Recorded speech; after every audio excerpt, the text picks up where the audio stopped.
Hello friends, स्वागत है आप सभी का मेरे channel share twin flame channel पर। माय लविंग ट्विन सोल्स, आप सबको बहुत बहुत प्यार एवं आभार। जितने भी नए सोल मेरे इस चैनल पर आए हुए हैं, मैं सभी का स्वागत करती हूँ। क्या होता है डिवाइन मैस्कुलाइन के साथ जब डीएफ मूव ऑन कर जाती है? प्रियो, इस ट्विन फ्लेम जर्नी में जब रनर चेजर का गेम चलता है और डीएफ डीएम को चेस करती है, उस वक्त डीएम रन करते हैं। लेकिन जब डीएफ खुद की ओर मुड़ जाती है, डीएम से मूव ऑन कर लेती है, तो डीएम के साथ क्या होता है, आज हम इसी विषय पर बात करेंगे। आज का ये वीडियो बहुत इम्पोर्टेंट होने वाला है, इसलिए इसे पूरा सुनिए और समझिए। फर्स्ट पॉइंट है मुड़कर देखना।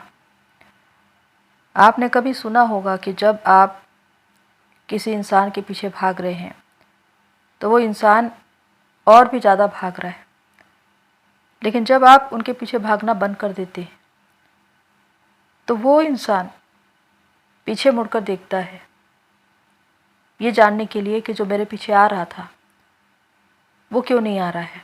ऐसी ही स्थिति होती है डिवाइन मैस्कुलाइन की कि जब डीएफ मूव ऑन करती है, अपनी ओर मुड़ती है, डीएम को चेस करना बंद कर देती है,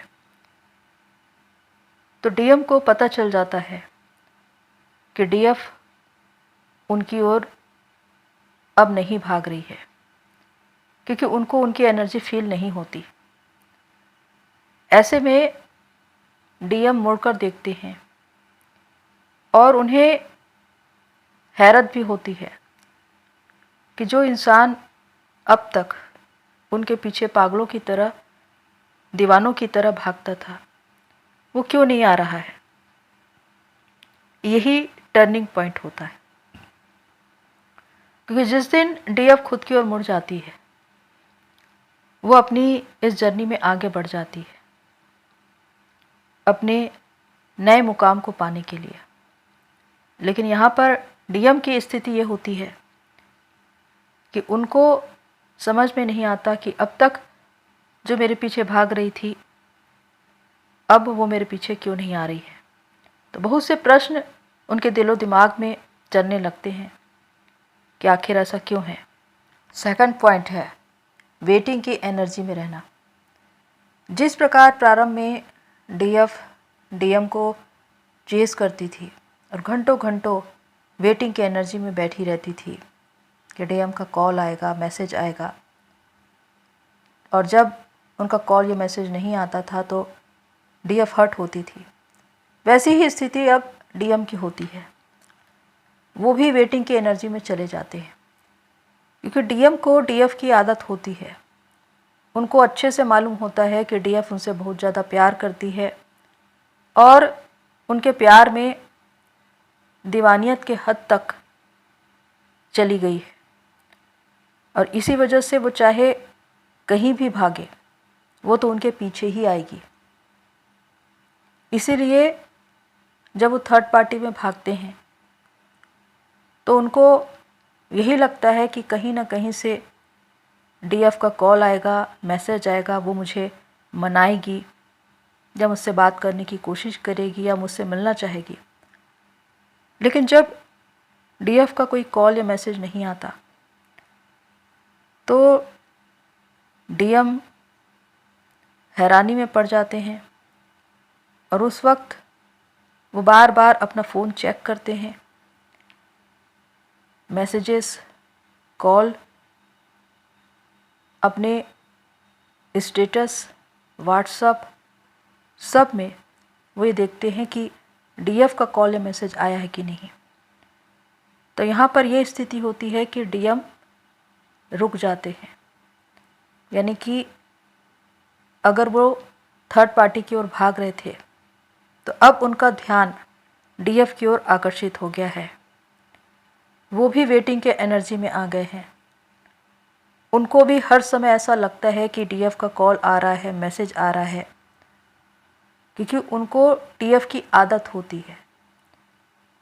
जब भी दोनों के बीच छोटे मोटे झगड़े होते थे तो डीएफ किसी भी तरह से डीएम को मना लेती थी, लेकिन अब जब डीएफ पूरी तरह से मूव ऑन कर चुकी, तो डीएम को ये सोचकर कि आखिर डीएफ उनकी ओर क्यों नहीं आ रही है, उनको कॉल या मैसेज क्यों नहीं कर रही है, इस बात पर उनका ध्यान ज़्यादा जाता है। तो इस तरह डीएम भी वेटिंग की एनर्जी में आ जाते हैं। थर्ड पॉइंट है पतासाजी करना। जिस प्रकार डीएफ का एक रोल होता है कि जब डीएम थर्ड पार्टी में चले जाते हैं या उनका कोई अता पता नहीं रहता, तो डीएफ भी उनकी पतासाजी करती है, उनको ढूंढती है सोशल मीडिया पर, अलग अलग जगह पर। वैसी ही स्थिति डीएम की भी होती है। जब डीएफ का कोई कॉल या मैसेज ना आ रहा हो, उसका कोई खबर ना हो, तो डीएम खुद ही उनकी पतासाजी करने निकल पड़ते हैं। इसके लिए वो अलग अलग तरह से जानकारी लेते हैं। कोई शुभचिंतक, कोई ऐसा व्यक्ति जो जान पहचान का हो, जो उनसे जुड़ा हो, उनसे उनके बारे में पूछते हैं।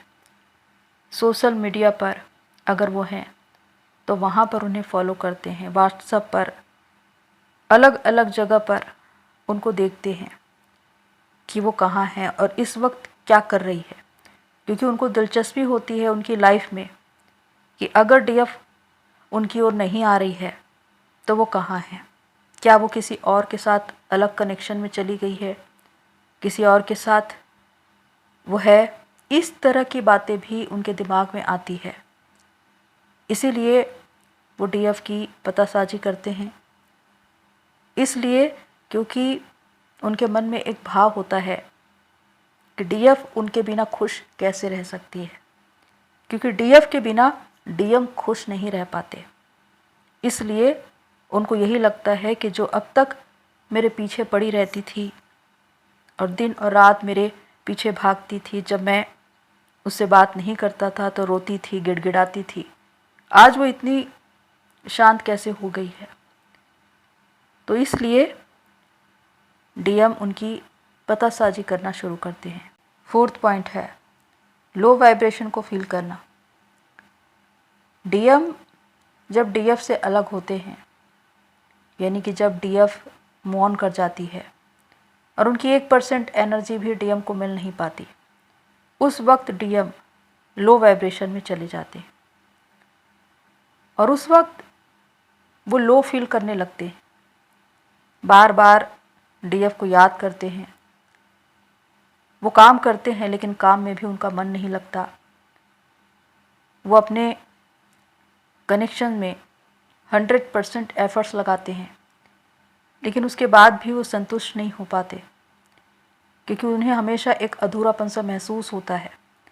उनके दिलो दिमाग में हमेशा एक बात चलती रहती है कि डीएफ उन्हें छोड़कर कैसे जा सकती है।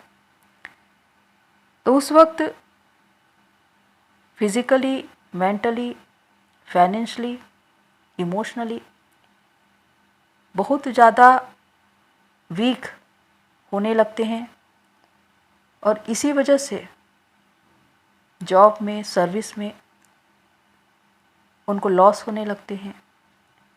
बहुत से डीएम की जॉब या सर्विस चली जाती है, बिजनेस में नुकसान होता है,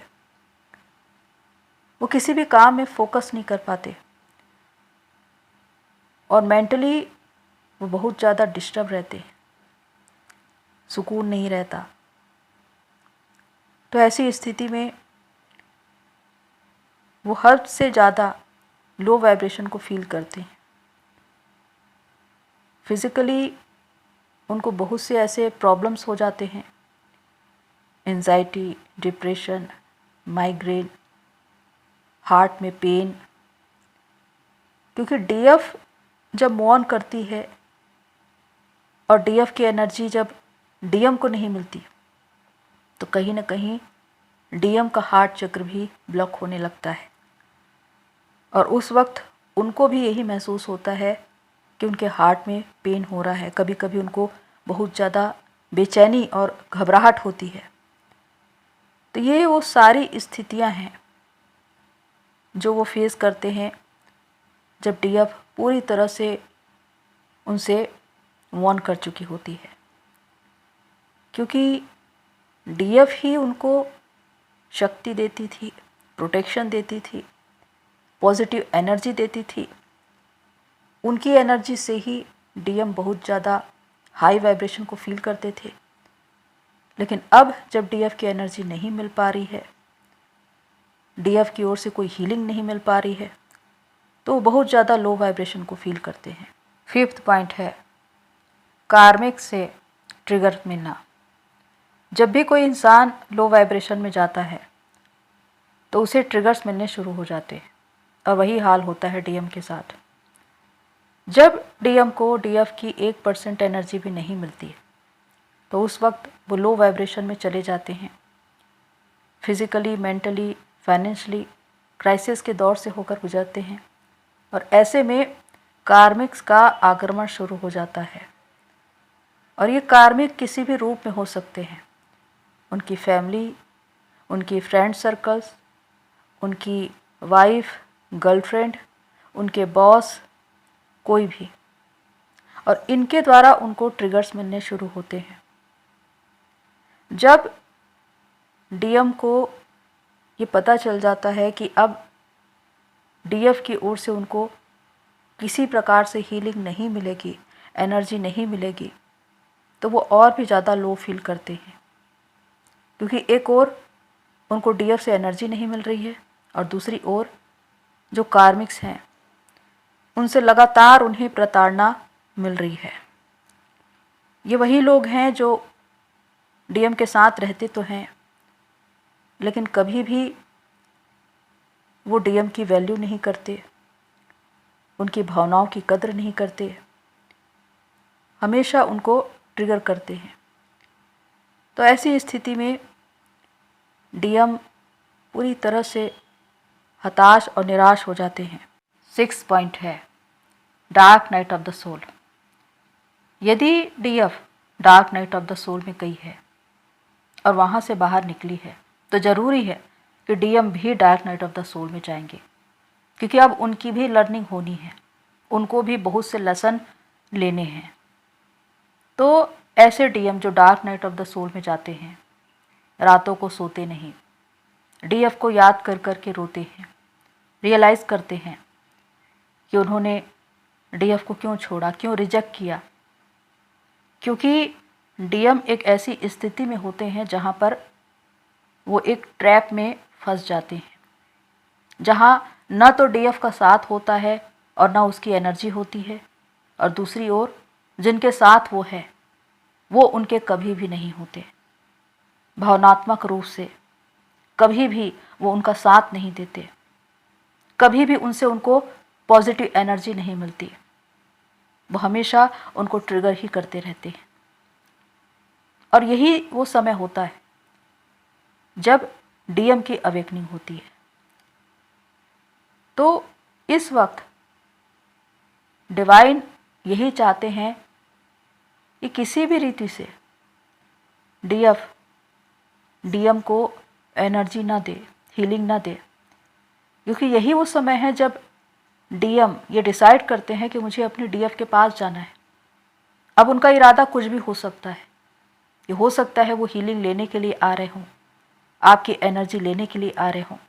अगर उनका कार्मिक अकाउंट साथ है तो निश्चित ही उनका 3D माइंड एक गेम खेलेगा, एक माइंड गेम, जिसमें वो अपनी स्थिति को सुधारने की कोशिश करेंगे कि किसी तरह से डीएफ की एनर्जी मिल जाए और वो अपने कार्मिक अकाउंट को सही कर सके। और कुछ डीएफ इन बातों में फंस भी जाती है, क्योंकि उनको यही लगता है कि डीएम का आना हुआ है हमेशा हमेशा के लिए और हमारा रीयूनियन हो गया। लेकिन वो ये नहीं जानती कि डीएम किस इरादे से आए हैं, और यहीं पर डीएम उनकी एनर्जी लेकर चले जाते हैं और वही एनर्जी वो अपने कार्मिक क्षेत्र में लगाते हैं। बहुत से लोगों की जर्नी स्टक इसीलिए होती है क्योंकि डीएफ ये समझ ही नहीं पाती कि जो रियूनियन हुआ है वो परमानेंट है या टेम्परेरी। क्योंकि अगर वो ऑन ऑफ सिचुएशन में आए हैं तो वो आपको ट्रिगर करेंगे और एनर्जी लेकर जाएंगे। लेकिन अगर वो पूरी तरह से अवेकन होकर आते हैं तो वो चेतना के स्तर पर बहुत आगे बढ़ चुके होते हैं। किसी प्रकार की डिज़ायर नहीं होती। उनकी बातों से, उनके हाव भाव से पता चल जाता है कि वो किस स्थिति में हैं। और डीएफ को इन बातों को मालूम करना बहुत ज़रूरी है। डीएफ एंटिटी होती है और ऐसे में अगर डीएफ अवेयरनेस में है तो उसको समझ में आ जाएगा कि डीएम किस इरादे से आए हैं, और ऐसे में डीएफ अपनी एनर्जी बचा लेती है।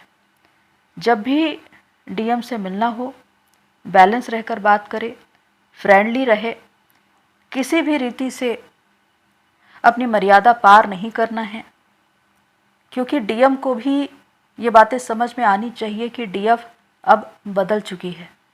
क्योंकि अगर डीएफ खुद ही डिज़ायर में है तो डीएम तो उस स्थिति में दिखेंगे ही दिखेंगे, क्योंकि डीएम की वो डिज़ायर डीएम की होती ही नहीं है, वो डीएफ की ही होती है।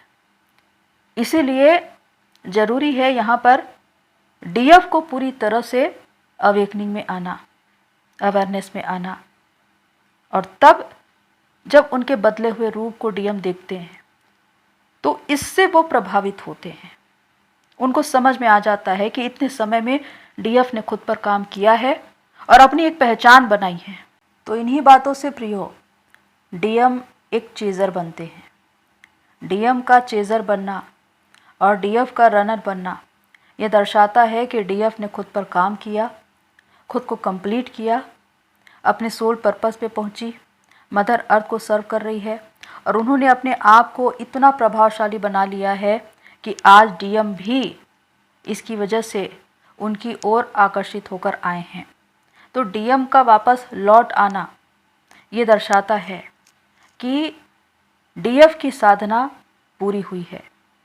तो प्रियो, यही होता है जब डीएफ ये डिसाइड करती है कि अब मुझे डीएम की ओर नहीं भागना, मुझे मूव ऑन करना है, मुझे खुद पर काम करना है, मुझे अपनी एक पहचान बनानी है। तो उस वक्त डीएम के लाइफ में भी परिवर्तन होने शुरू हो जाते हैं। उनकी भी अवेकनिंग होती है, उनको भी ट्रिगर्स मिलते हैं, सोल शॉक मिलते हैं, टावर मोमेंट्स आते हैं उनकी लाइफ में। तब उनकी ज़िंदगी बदलनी शुरू होती है। वो रियलाइज़ करते हैं कि डीएफ के साथ उनका एक सोल कनेक्शन है, और इस बात को वो मानते भी हैं और स्वीकार भी करते हैं। और इसीलिए उनका पूरी तरह से डीएफ की ओर आना ये स्थायी रूप से हो पाता है।